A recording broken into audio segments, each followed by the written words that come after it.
Hello, good morning guys. Ngayon po pupunta tayo sa ating spot sa kanal. Morning session, mga isang oras kalahati mga idol. Medyo maganda yung klima ngayon. Makulimlim, tsaka medyo hindi masyadong malakas yung hangin. Shoutout nga pala kay Jeff Pergan Fishing, kay Christian De Leon, Alan King Santiago Buhay, Master Procopio Adventure Fishing. Shoutout sa inyo mga tropa kong YouTubers. Mga master, abangan nyo yung ating action mamaya. Mag-shore fishing tayo using light setup. Enjoy fishing mga idol. See you. Good morning guys. Ngayon dito na tayo sa ating spot. Ayan po. Kita nyo yung spot natin. Lakad tayo sa may breakwater mga master. Yan po. Ang ganda ng sikat ng araw. Yan mga idol. Exactly 6:30 in the morning. Yan po, medyo maganda yung tubig ngayon. Mga master, mga idol, mag-set up muna ako ha. Abangan nyo yung ating mga action. See you, vision.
one. Tri-Valley. One small Tri-Valley. Okay, okay. I release. It was smaller one or small one? I release. No big bite. Water is now very less. Yeah. Lot Maybe 30 minutes more. Kalas.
Yun.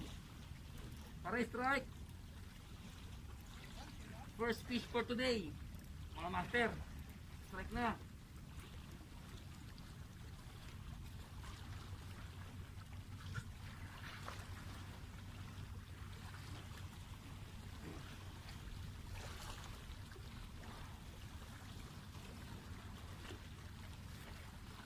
Mga master. First catch for today. OST Orange Spotted Tri-Valley using 10 grams.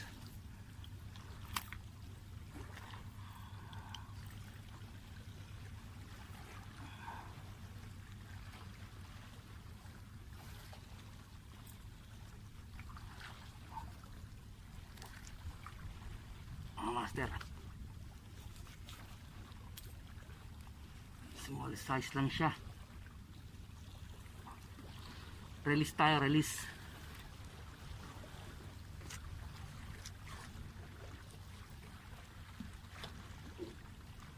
Release. Ray.